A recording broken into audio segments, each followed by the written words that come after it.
Berjumpa kembali dengan saya Sam, teolog Protestan Karismatik di Morning Star Ministry Channel ini. Kiranya kasih karunia dan damai sejahtera dari Allah Bapa dan Tuhan kita Yesus Kristus dan Pusan Roh Kudus menyertai kita sekalian. Pada kesempatan ini saya akan melanjutkan seri pengajaran Countdown to Armageddon, ya, bagian yang ketiga. Hari ini dengan subtema pertempuran besar di Armageddon. Saya mulai dengan opening statement saya. Mendengar kata Armageddon, ya, dalam bahasa Indonesianya itu Armageddon, kita langsung diingatkan pada film fiksi ilmiah yang berjudul Armageddon, yang dibintangi oleh aktor dan aktris Amerika terkenal Bruce Willis dan Liv Tyler, ya. Sebuah film yang tayang perdana pada tahun di Hollywood pada tahun 1998. Nah, istilah Armageddon nampaknya memang telah menimbulkan berbagai interpretasi yang berbeda dalam pemikiran banyak orang. Namun yang memprihatinkan adalah masih banyak orang Kristen yang belum mengetahui bahwa istilah Armageddon itu berasal dari Alkitab, dan bahwa peristiwa sesungguhnya dari Armageddon itu sangat berbeda dari yang digambarkan dalam film Armageddon yang dibintangi oleh Bruce Willis dan Liv Tyler itu, yang disutradari oleh Mike Bay, ya, di mana mengisahkan tentang asteroid seukuran Texas yang menabrak bumi. Ya. Lalu apa itu Armageddon menurut Alkitab? Ya. Dan kapan peristiwa besar itu akan terjadi? Ya. Itu dijelaskan dalam nubuatan Alkitab dari perspektif eskatologi premilenialisme, pra-tribulasi. 3 bagian utama dalam kitab Wahyu yang mendeskripsikan Armageddon adalah di Wahyu pasal 9 ayat 12-16, Wahyu pasal 16 ayat 12-16, dan Wahyu pasal 19 ayat 11-21. Dan didukung oleh bagian-bagian lainnya dalam perjanjian lama. Bagian utamanya yang juga mendeskripsikan, mendukung deskripsi dari Armageddon adalah Mazmur 2, Yesaya 34 ayat 1-15, Yesaya 63 ayat 1-6, Yoel 3 ayat 1-7, Zakaria 12 ayat 1-9, Zakaria 14 ayat 1-15, dan Malaki 4 ayat 1 sampai ayat yang ke-15.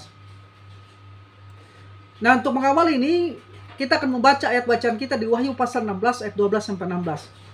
Dikatakan begini, dan malaikat yang ke-6 menumpahkan cawannya ke atas sungai besar, sungai Efrat. Lalu keringlah airnya, supaya siaplah jalan bagi raja-raja yang datang dari sebelah timur. Dan aku melihat dari mulut naga dan mulut binatang dan dari mulut nabi palsu itu keluar 3 roh najis yang menyerupai kata. Itulah roh-roh setan yang mengadakan perbuatan-perbuatan ajaib. Dan mereka pergi mendapatkan raja-raja di seluruh dunia untuk mengumpulkan mereka guna peperangan pada hari besar, yaitu hari Allah yang Maha Kuasa. Lihatlah, aku datang seperti pencuri. Berbahagialah dia yang berjaga-jaga dan yang memperhatikan pakaiannya, supaya ia jangan berjalan dengan telanjang dan jangan kelihatan kemaluannya. Lalu ia mengumpulkan mereka di tempat yang dalam bahasa Ibrani disebut Armageddon. Jadi kata Armageddon atau Armageddon itu muncul di sini. Dan saudara lihat, penipuan dari setan selalu berusaha menipu karya-karya Allah. Ya, di sini kita lihat trinitas yang tidak kudus, ya, atau trinitas palsu, yaitu 3 serangkai naga atau iblis, binatang yaitu antikris, dan nabi palsu, ya. Dan mereka dikatakan melakukan perbuatan ajaib di seluruh dunia, lalu mengumpulkan bangsa-bangsa, raja-raja dari seluruh dunia, mengumpul mereka untuk peperangan melawan Kristus di penghujung masa tribulasi, ya, di mana Kristus akan menolong Israel, ya, ketika antikris dan pengikut-pengikut dan sekutu-sekutu yang hendak memusnahkan Israel, ya, orang-orang Yahudi Israel, ya. Apa itu Armageddon? Kata Armageddon mungkin merupakan istilah yang paling terkenal dalam seluruh nubuatan Alkitab tentang akhir zaman. Istilah tersebut bahkan telah menjadi sinonim untuk akhir dunia dalam budaya masyarakat saat ini. Padahal sebenarnya perang Armageddon itu bukan perang yang terakhir. Memang perang Armageddon adalah perang besar, tapi perang terakhir nanti adalah perang di penghujung masa 1000 tahun, ya, kerajaan milenial, atau di penghujung masa 1000 tahun, ya. Saudara bisa lihat itu di YouTube saya, ya, akhir masa 1000 tahun dan dimulainya pemerintahan milenial. Di playlist tentang akhir zaman, di salah satu sesi saya menjelaskan tentang pemberontakan terakhir iblis, ya, di akhir kerajaan milenium, ya. Nah, kata Armageddon ini hanya muncul satu kali dalam Alkitab, yaitu dalam Wahyu pasal 16 ayat yang ke-15. Dikatakan di sana, lalu ia mengumpulkan mereka di tempat yang dalam bahasa Ibrani disebut Harmageddon. Ya. Kata Armageddon sendiri berasal dari dua kata Ibrani, yaitu Har yang berarti gunung atau bukit, dan kata Megiddo yang menunjuk pada sebuah kota di bagian utara Israel kuno. Nah, kota kuno Megiddo ini dibangun di atas sebuah bukit. Dan karena itu disebut Bukit Megiddo atau Harmageddon. Jadi Harmageddon itu sebenarnya Bukit Megiddo. Nah, dari kota Megiddo dapat dilihat lembah luas yang indah di bawahnya, yang dikenal sebagai lembah Yizreel, lembah Esdraelon, lembah Ta'anak, dan dataran Megiddo. Menurut Wahyu 16 ayat 12-16, dicatat di sana, ini merupakan lokasi di mana Antikristus akan mengumpulkan raja-raja dunia dan para sekutunya, blok barat, beserta bala tentara yang besar untuk berperang melawan Israel dan Kristus. Rasul Yohanes menggambarkan Armageddon sebagai peperangan pada hari besar, yaitu hari Allah yang Maha Kuasa. Di Wahyu pasal 16 ayat yang ke-14 digambarkan demikian oleh Rasul Yohanes, yaitu peperangan pada hari besar. Jadi pertempuran Armageddon itu disebut sebagai peperangan pada hari besar, yaitu hari Allah yang Maha Kuasa. Ya. Dan ini persis terjadi di penghujung masa tribulasi. Ya, 7 tahun masa tribulasi, saudara bisa lihat lagi di Countdown to Armageddon bagian yang kedua yang ada di YouTube ini, ya, di channel ini. Lokasi Armageddon. Ya. Sekarang saya ingin menjelaskan lokasi Armageddon. Peperangan atau pertempuran Armageddon ini akan menyebar luas ke seluruh negeri Israel, dari Megiddo di utara ke Bosra. Bosra itu di Edom, ya, yaitu di Bosra di bagian selatan. Ya, Bosra itu Edom. Nah, membentang 200 mil dari utara ke selatan dan 100 mil dari timur, ya, dari bukit-bukit Moab ke barat Laut Tengah. Nah, diperkirakan luasnya itu sekitar 330 km kali 160 km. Mencakup lembah Yosafat dan dataran Esdraelon, dan pusat dari seluruh daerah ini adalah Yerusalem. Zakaria 14 ayat 1. Saudara lihat begitu luasnya lokasi yang namanya pertempuran Armageddon. Ya. Artinya kota Yerusalem ini berada di titik-titik sentral atau titik tengah dari peperangan ini. Ya. Nah, meskipun lokasi pertempuran ini begitu luas, namun Alkitab memfokuskan pada 3 titik tempat spesifik di mana pertempuran akan terjadi dengan dahsyat. Yang pertama itu adalah lembah Yosafat di Yoel pasal 3 ayat 2 dan 12, yang merupakan nama lain dari lembah Kidron. Terletak di sisi timur Yerusalem yang membentang antara tembok timur kota dan Bukit Zaitun. Yang kedua itu adalah lembah Esdraelon, ya. Juga dikenali dengan lembah Yizreel, lembah Ta'anak, atau dataran Megiddo. Daerah geografis ini panjangnya 20 mil dan lebarnya 14 mil. Lembah luas ini dapat dilihat dengan jelas dari reruntuhan Megiddo. Disinilah Antikris dan bala tentara sekutunya berkumpul berperang melawan Kristus, dan situ juga mereka akan menemui ajalnya. Ya, bala pasukannya. Sementara nanti Antikris dan nabi palsu ditangkap. Jadi di lembah inilah, lembah Megiddo inilah, ya, merupakan tempat pertempuran besar itu. Yang ketiga itu Bosra atau Edom. Yesaya pasal 34 ayat 1 sampai 5, Yesaya pasal 6 ayat 1.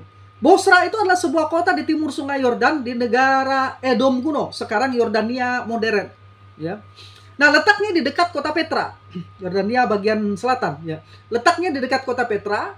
Nah, jadi pada setelah turun di Bukit Zaitun pada kedatangan yang kedua kali, saudara langsung ingat, ya, bahwa Tuhan Yesus pernah ketika Yesus naik ke surga di Kisah Rasul pasal 1, ya, malaikat yang datang menampakkan diri pada waktu itu memberitahu bahwa Yesus itu akan datang kembali dengan cara yang sama, persis mendarat di Bukit Zaitun. Nah, pada kedatangan Kristus yang kedua kali, ya, Yesus akan turun di Bukit Zaitun, ya, dan akan memimpin bala tentaranya menuju Edom untuk menyelamatkan sisa bangsa Yahudi yang bersembunyi di sana, di Petra itu, ya. Jadi Petra itu ada bangunan goa atau semacam terowongan tempat itu. Orang-orang Yahudi yang percaya kepada Tuhan Yesus Kristus bersembunyi di situ dan mereka dipelihara dengan aman. Nah, orang-orang Bosra yang jahat akan dibantai sedemikian rupa sampai pegunungan itu. Ketika Yesus kembali dari Edom dan pakaiannya akan berwarna merah dan pedangnya akan berlumuran darah. Yesaya 34 ayat 6, Yesaya 63 ayat 1-3. Jadi orang-orang Bosra yang terkenal jahat, ya, akan dibantai sedemikian rupa sampai pegunungan itu akan dibanjiri darah dan negeri itu akan basah oleh darah. Yesaya 34 ayat 2-7. Begitu mengerikannya peperangan ini dalam pengertian yang paling dramatis. Ini akan menjadi lembah keputusasaan bagi manusia. Yoel menyebutnya, Yoel 3 ayat 14 sebagai lembah keputusasaan. Dan pemerasan anggur besar di mana akan dicurahkan begitu hebatnya murka Allah Maha Kuasa. Menurut Wahyu pasal 19 ayat yang ke-15. Jadi benar-benar mengerikan, ya, benar-benar suatu hal yang sangat-sangat mengerikan akibat dari peperangan Armageddon itu, ya. Begitu luas, dahsyat dan mengerikannya pertempuran Armageddon, sehingga Alkitab menggambarkannya dengan berbagai gambaran seperti hari pembalasan dendam Tuhan, Yesaya 34 ayat 8, penghilangan anggur murka Allah, Yesaya 63 ayat 2, Yoel 3 ayat 13, Wahyu 14 ayat 19 dan 20, hari Tuhan yang dahsyat dan mengerikan, Yoel 2 ayat 31, hari penuaian, Yoel 3 ayat 13, Wahyu 14 ayat 15 sampai 16, hari penghakiman, Maliaki 4 ayat 1, hari Tuhan yang besar dan menggentarkan, Maliaki 4 ayat 5, dan hari penghakiman besar, Allah yang Maha Kuasa, Wahyu 16 ayat yang ke-14. Jadi itu gambaran-gambaran yang menggambarkan situasi yang terjadi oleh karena peperangan Armageddon itu. Nah, sekarang saya ingin membagikan kronologi Armageddon. Ya. Peperangan Armageddon merupakan peristiwa puncak dari kesusahan besar atau the Great Tribulation di akhir paruh kedua masa kesusahan atau masa tribulasi. Saat semua bala tentara bumi berkumpul untuk melawan Israel dan hendak memusnahkan bangsa ini untuk selama-lamanya, setelah Yerusalem diduduki, Yesus Kristus akan datang dari surga turun ke bumi dan menjejakkan kakinya di Bukit Zaitun. Bersama dengan bala tentara surga, ia datang untuk memusnahkan bala tentara musuh yang menginvasi Israel dan menyelamatkan sisa bangsa Yahudi yang setia di Petra, yang bersembunyi di Petra itu, karena dikejar-kejar oleh antikris dan sekutu-sekutunya. Nah, bala tentara surga mengalahkan bala tentara bumi. Wahyu 19 ayat 11 sampai ayat yang ke-21. Jadi Armageddon adalah peperangan militer dan bukan hanya suatu pertempuran tunggal. Ya. Seperti yang tadi jelaskan, ya, di depan tadi, bahwa Armageddon itu adalah peperangan yang terjadi di seluruh tanah Israel. Di beberapa lokasi yang berbeda, setidaknya ada 3 lokasi tadi. Nah, peristiwa ini akan berlangsung dalam beberapa fase utama. Di 3 lokasi berbeda yang utama, 3 lokasi utama yang berbeda, tapi melalui beberapa fase utama yang sesuai dengan yang digambarkan Alkitab. Setidaknya ada 7 fase.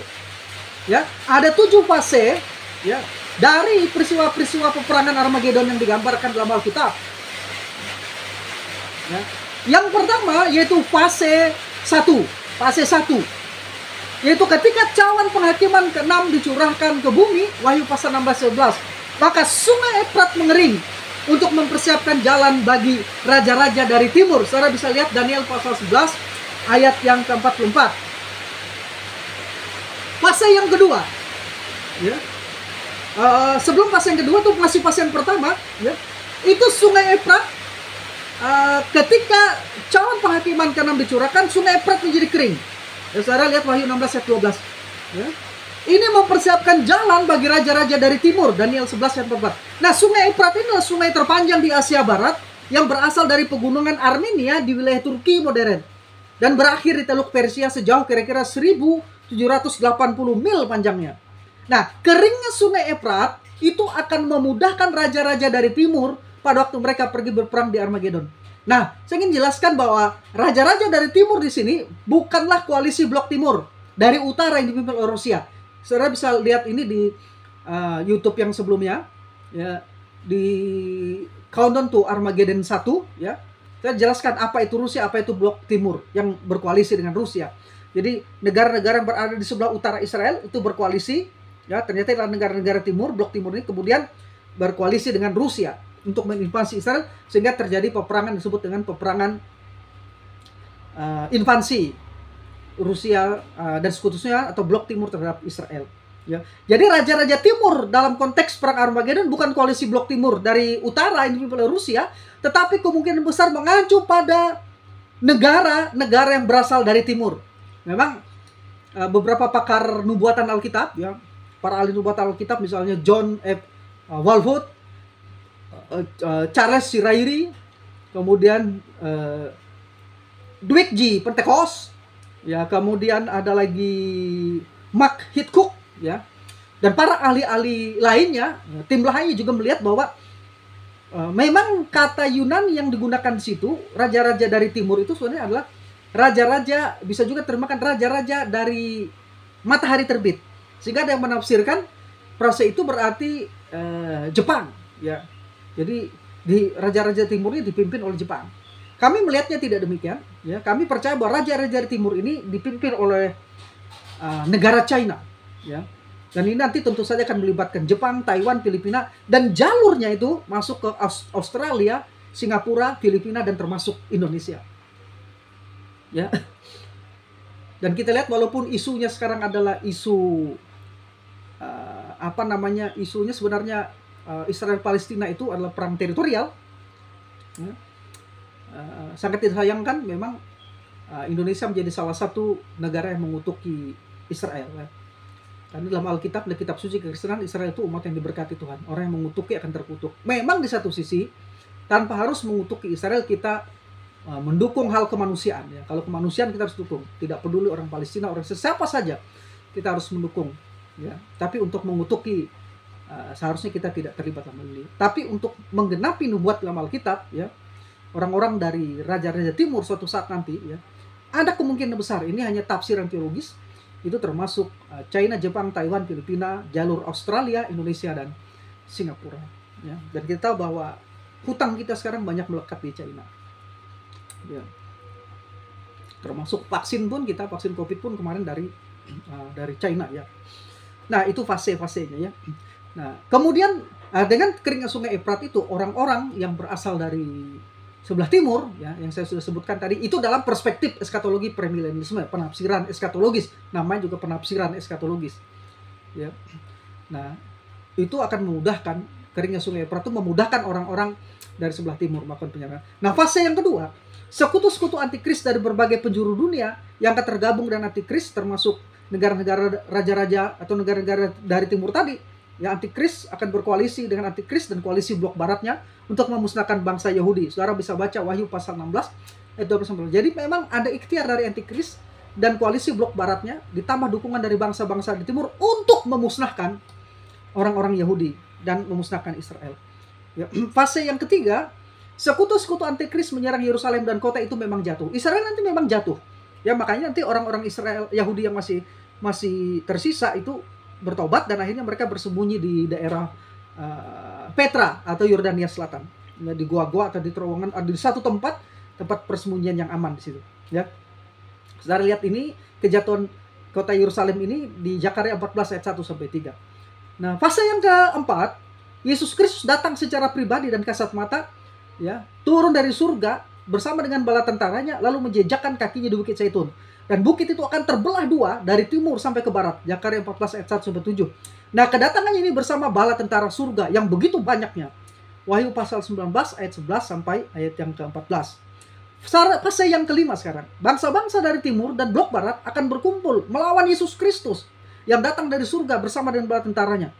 Pada pertempuran di lembah Yosafat, Kristus dan tentaranya akan memusnahkan bala tentara musuh yang berkumpul melawan Yerusalem. Memang antikris belum waktu itu, tapi pasukan bala tentara Kristus, ya, memusnahkan bala tentara musuh yang berkumpul melawan mereka di Yerusalem. Yoel 3 ayat 19 sampai 17, Zakaria 14 ayat 1 sampai 9, dan Zakaria 14 ayat yang ketiga. Sekarang fase yang keenam. Selanjutnya Kristus dan tentaranya akan bergeser, ya, setelah dia turun akan turun di atas lembah Bosra, ya. Jadi tadi Kristus setelah mengadakan pertempuran di lembah Yosafat, ini akan bergeser, ya, turun di atas lembah Bosra di Edom untuk memusnahkan penduduknya dan untuk menyelamatkan sisa bangsa Yahudi yang ketakutan dan bersembunyi yang menyembunyikan diri mereka di sekitar goa atau tempat penampungan di Petra, Yordania Selatan. Ya, Yesaya 34 ayat 1 sampai 7, Yesaya 63 ayat 1 sampai 5, dan Yoel 3 ayat 19. Fase yang ketujuh sekarang, ya. Karena tadi ada 7 fase, ya. Akhirnya di Armageddon, Antikris akan mengarahkan kembali bala tentaranya yang masih ada untuk berperang melawan Tuhan Yesus Kristus dan bala tentaranya. Wahyu 19 ayat 16, kemudian di ayat 16 ayat 19 sampai ayat 21. Disinilah bala tentara Antikris akan mengalami kekalahan total di tangan The White Horse Rider atau sang pengendara kuda putih dan bala tentaranya. Siapa sang pengendara kuda putih itu? Itu adalah Tuhan Yesus Kristus, sang firman, ya, yang setia itu, yang jubahnya berlumuran darah dan pedang yang menyala-nyala dari mulutnya itu firman, ya. Saudara bisa lihat Mazmur 102 ayat yang ke-9 sebagai ayat teks intertekstualnya. Nah, jadi tepat sebelum Kristus turun dari surga, ya, sebelum Kristus turun dari surga dalam peperangan Armageddon itu, bersama dengan bala tentara surga itu, ya, ketika sebelum, tepat persis sebelum, karena Yohanes dikatakan melihat langit terbuka, ya, dan sang penunggang kuda putih itu Kristus bersama dengan bala tentaranya turun dari surga, ya. Yohanes melihatnya sebagai, digambarkan sebagai pintu surga yang terbuka, ya. Nah, tapi sebelum itu, ya, tepat sebelum itu, ya, dicurahkan cawan murka yang ketujuh. Ya, dicurahkan cawan murka yang ketujuh, Wahyu 16 ayat 17 sampai 21. Akibat pencurahan cawan murka ini terjadilah peristiwa gempa bumi yang menggoncangkan alam semesta seperti yang belum pernah terjadi sepanjang sejarah dunia. Bencana itu menyebabkan satu, kota besar Babel terbelah menjadi 3 bagian. Yang kedua, kota-kota di berbagai bangsa di dunia runtuh. Ya. Yang ketiga, pulau-pulau hilang lenyap. Dan yang keempat, gunung-gunung tidak ditemukan lagi. Sebab hujan es seberat 100 pon atau 50 kg jatuh dari langit menimpa manusia. Sudah lihat, ini benar-benar gempa bumi yang dahsyat, yang belum pernah terjadi dan tidak akan terjadi lagi. Saudara dengar ayatnya, saya baca. Wahyu pasal 16 ayat 17 sampai ayat yang ke-21. Dan malaikat yang ketujuh menumpahkan cawannya ke angkasa, dan dari dalam bait suci kedengaranlah suara yang nyaring dari tahta itu, katanya, sudah terlaksana. Maka memancarlah kilat dan menderulah bunyi guruh, dan terjadilah gempa bumi yang dahsyat, seperti yang belum pernah terjadi sejak manusia ada di atas bumi. Begitu hebatnya gempa bumi itu. Lalu terbelahlah kota besar itu menjadi 3 bagian, dan runtuhlah kota-kota bangsa-bangsa yang tidak mengenal Allah. Maka teringatlah Allah akan Babel yang besar itu untuk memberikan kepadanya cawan yang penuh dengan anggur kegeraman murkanya. Dan semua pulau hilang lenyap, dan tidak ditemukan lagi gunung-gunung. Dan hujan es besar seberat 100 pon atau 50 kg jatuh dari langit menimpa manusia. Dan manusia menghujat Allah karena malapetaka hujan es itu. Sebab malapetaka itu sangat dahsyat. Saudara, tidak ada agama yang mengajarkan begitu mengerikan akibat dosa. Dan tidak ada agama lain yang mengajarkan bagaimana begitu mahalnya harga dosa yang dibayar, yang dilakukan oleh Allah atau anak Allah itu Yesus Kristus yang berinkarnasi. Hanya kekristenan yang mengajarkan begitu mengerikannya dosa dan akibat dosa itu. Dan bagaimana Allah menyelesaikan masalah dosa. Tapi manusia, orang-orang tidak bertobat ini, ketika terjadi malapetaka yang begitu dahsyat digambarkan Alkitab, tidak pernah terjadi dan tidak akan terjadi lagi. Tetap saja manusia-manusia jahat, durhaka, pemberontak ini menghujat Allah di bawah kepemimpinan antikris. Ya. Jadi gambaran yang diberikan akibat gempa bumi yang dahsyat itu adalah rusaknya infrastruktur di berbagai kota di dunia dan berubahnya topografi bumi secara drastis. Ini semua menimbulkan kekacauan, kerugian yang sangat besar dan kesengsaraan bagi manusia di muka bumi. Namun manusia bukannya sadar, bukannya bertobat, tetapi terus menghujat Allah.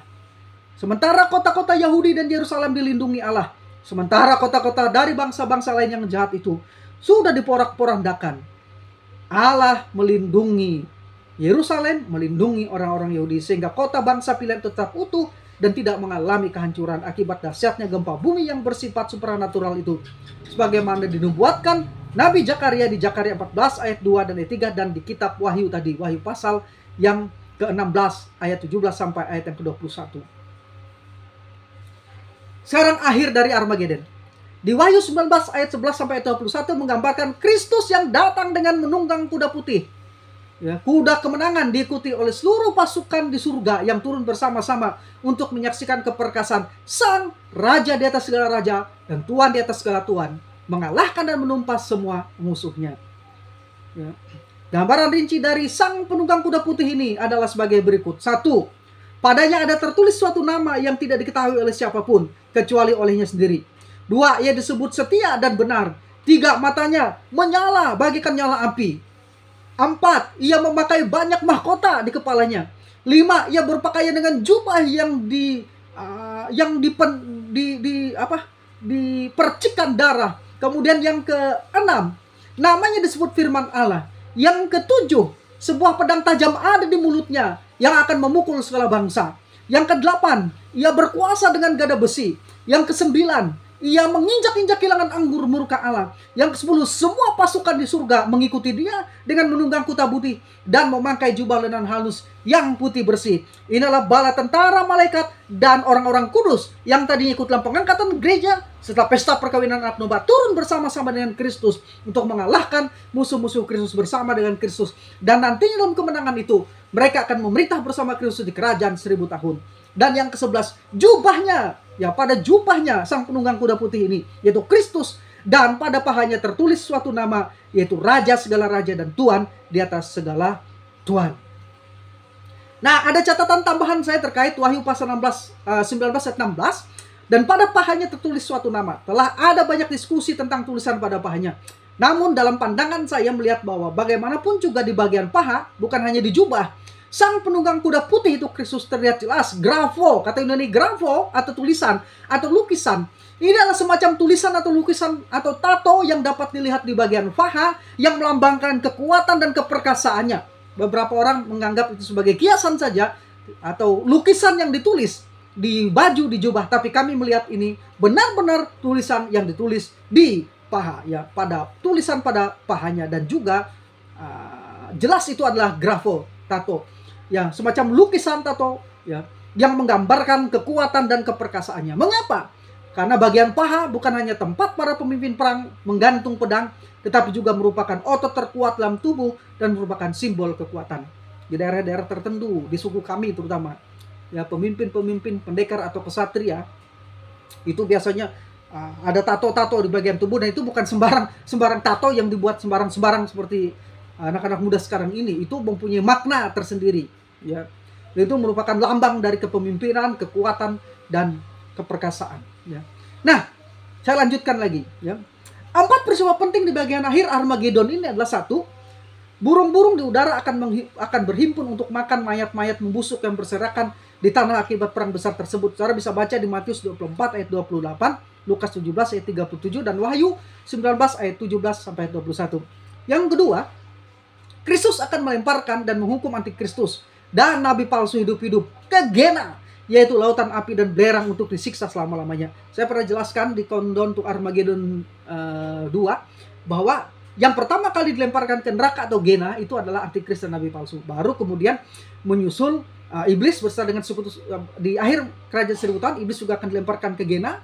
Kemudian semua orang-orang yang tidak percaya kepada Tuhan Yesus Kristus, kemudian maut, alam maut, Hades dan juga Thanatos, ya, itu juga akan dilemparkan sama maut, dan alam maut akan dilemparkan yang paling akhir ke Gehenna atau neraka.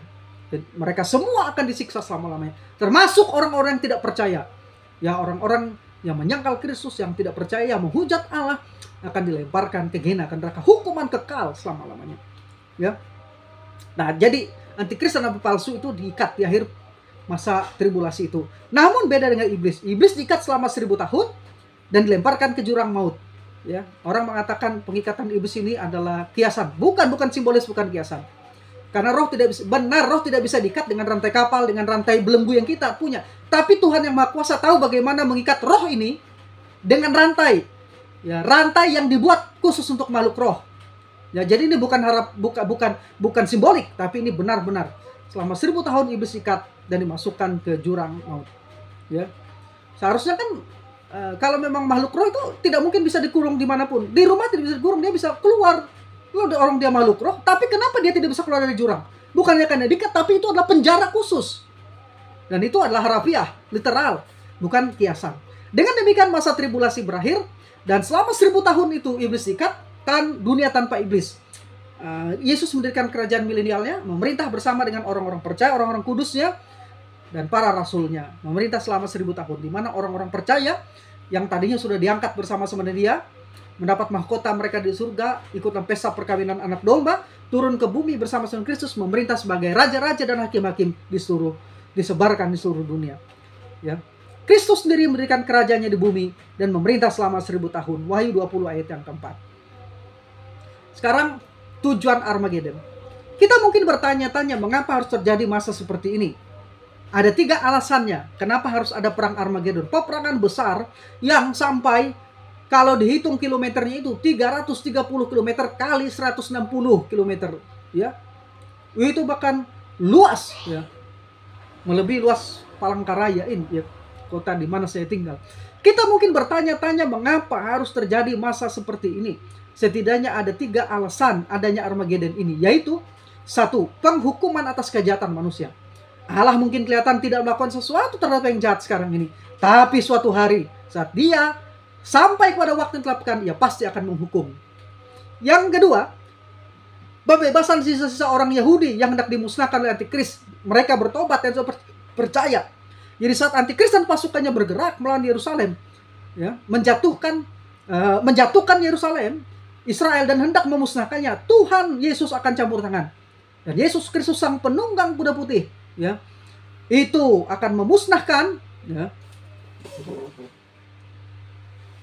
akan memusnahkan bala tentara musuh, ya, dan menyelamatkan sisa-sisa orang Yahudi yang bersembunyi di Petra atau di Yordania Selatan. Tuhan dan tentaranya menghancurkan tentara musuh, menangkap antikristus dan nabi palsu, dan melemparkan mereka ke dalam lautan api di Gena. Wahyu pasal 19 ayat 11-21. Hukuman ini mendramatisir keseriusan pelanggaran mereka dan finalitas kemenangan Kristus atas mereka. Sisa tentara pemberontakan akan dibunuh, tetapi mereka tidak akan dibuang ke dalam lautan api sampai penghakiman tahta putih besar. Wahyu 20 ayat 11-15. Yang ketiga, tujuan dari Armageddon adalah untuk mendirikan kerajaan damai di bumi selama 1000 tahun, dan Kristus memerintah di sana bersama-sama dengan khususnya, ya, Millennial Kingdom, ya. Semua musuh yang sedang menguasai dunia saat itu harus dimusnahkan terlebih dahulu, ya, melalui sebuah peristiwa peperangan besar disebut dengan Armageddon. Barulah setelah musuh-musuh itu dikalahkan, dimusnahkan, Kristus mendirikan kerajaan damai selama 1000 tahun. Kerajaan damai selama 1000 tahun, kerajaan damai tanpa iblis, ya, walaupun manusia masih bisa memberontak di hatinya dan melakukan, memikirkan atau hal-hal yang jahat, ya. Ringkasnya, berdasarkan apa yang disajikan di atas, menjelang berakhirnya masa kesusahan besar, the Great Tribulation di bumi, bala tentara dari berbagai bangsa akan dikumpulkan di Armageddon untuk menyerang Yerusalem sebagai protes dan pernyataan kemarahan mereka terhadap Allah yang menumpahkan murkanya. Atas hasutan dan tekanan antikris, mereka berperang melawan Kristus. Namun Kristus berhasil menumpas para penyesat itu dalam suatu prosesi kemenangan yang gilang gemilang. Ketika langit terbuka dalam penglihatan Yohanes, Kristus sang penunggang kuda putih, Raja di atas segala raja, akan turun dari surga dengan bala tentara yang juga menunggangi kuda putih. Wahyu 19 ayat 11-14. Dengan disaksikan oleh setiap mata di muka bumi. Matius 24 ayat 30. Kisah Rasul 1 ayat 11. Wahyu 1 ayat 7. Maka terjadilah pertempuran yang sangat besar di bumi antara Kristus dan bala tentaranya melawan antikristus dan raja-raja di bumi beserta para panglima perang dan bala tentaranya. Wahyu 19 ayat yang ke-19. Tetapi Kristus dengan kekuatan dan senjata supranatural, itu firman yang keluar dari mulutnya, menghancurkan kekuatan antikris. Wahyu 19 ayat 15. Yang pada saat itu didukung kekuatan militer pasukan khusus yang dikumpulkan dari seluruh dunia, dilengkapi dengan peralatan canggih sekalipun, tapi dikalahkan oleh Kristus dan pengikut-pengikutnya, bala tentara. Dengan demikian, usaha penyesatan dilakukan oleh antikris akan sia-sia, sebab Kristus pada akhirnya berhasil menghancurkan kekuatan jahat seluruh dunia tersebut. Wahyu 17 ayat 12-14. Kekalahan tersebut menyebabkan antikris dan nabi palsu tertawan dan dijatuhi hukuman, dilemparkan hidup-hidup ke neraka untuk selama-lamanya, disiksa dalam lautan api dan belerang yang menyala-nyala. Sementara itu, para panglima dan bala tentara dunia yang bersama dengan antikris dibantai secara mengerikan, dan mayat mereka dijadikan santapan burung-burung di udara. Wahyu 19 ayat 19-21. Semua peristiwa ini terjadi dalam prosesi kemenangan Kristus yang turun dari surga bersama bala tentaranya menjelang berdirinya kerajaan 1000 tahun atau Millennial Kingdom di bumi ini, di mana Kristus memerintah sebagai raja, memerintah seluruh dunia di Yerusalem sebagai ibu kota pemerintahan dunia. Wahyu 20 ayat yang keempat. Akhirnya closing statement saya. Semua sejarah adalah hasil ketetapan Allah. Allah Trinitas tentunya. Tidak ada yang terjadi secara kebetulan dan yang tidak dia rencanakan secara aktif. Walaupun dalam masa peperangan Armageddon pasukan antikris sangat besar dan menakutkan sehingga situasinya seperti tampak tanpa harapan, tetapi Allah berdaulat dan memegang kendali. Ketika Yesus datang kembali, ya secara pasti mengalahkan antikristus secara total dan mutlak. Ya, Allah yang memegang kendali penuh atas semua peristiwa yang terjadi. Dia membawa penggenapan sempurna dan setiap nubuatan ramalan tentang kedatangannya di kitab suci, ya, juga akan digenapi. Karena ramalan-ramalan atau nubuat-nubuat tentang kedatangannya pertama digenapi, maka kita yakin bahwa ramalan-ramalan tentang kedatangannya kedua kali dan kemenangannya juga akan digenapi. Selain itu, berbagai peristiwa akhir dari Armageddon ini mengingatkan kita tentang ketidakberdayaan manusia di hadapan Yesus Kristus sang penunggang kuda putih, Raja di atas segala raja dan Tuhan di atas segala Tuhan. Karena itu, sebelum berbagai peristiwa ini benar-benar terjadi kelak, manusia diberi kesempatan untuk datang secara leluasa kepada Yesus Kristus saat ini dengan iman untuk menerima anugerahnya, anugerah keselamatan. Yesus Tuhan, Mesias, Juru Selamat. Terimalah Dia. Jangan tunda waktu, terima sekarang ini. Ya, masih ada kesempatan. Dan sementara itu di masa depan, ya, kita juga ya akan bersama-sama dengan Dia. Namun orang-orang yang menolak Dia hari ini akan dihukum kekal bersama-sama Dia. Dan jika orang-orang ini masih hidup tapi tetap menolak Dia, mereka memang akan menghadap Kristus, tapi menghadap Dia untuk menerima penghukuman, penghakiman. Dan itu sudah terlambat. Masih ada kesempatan hari ini untuk percaya kepada Yesus, menerima Dia. Dialah Mesias yang dijanjikan. Dialah Tuhan, Dialah Juru Selamat. Dosa-dosa saudara akan diampuni ketika saudara mengaku percaya kepada Dia saja. Ya, ini yang bisa saya bagikan. Saya Sam, teolog Protestan karismatik.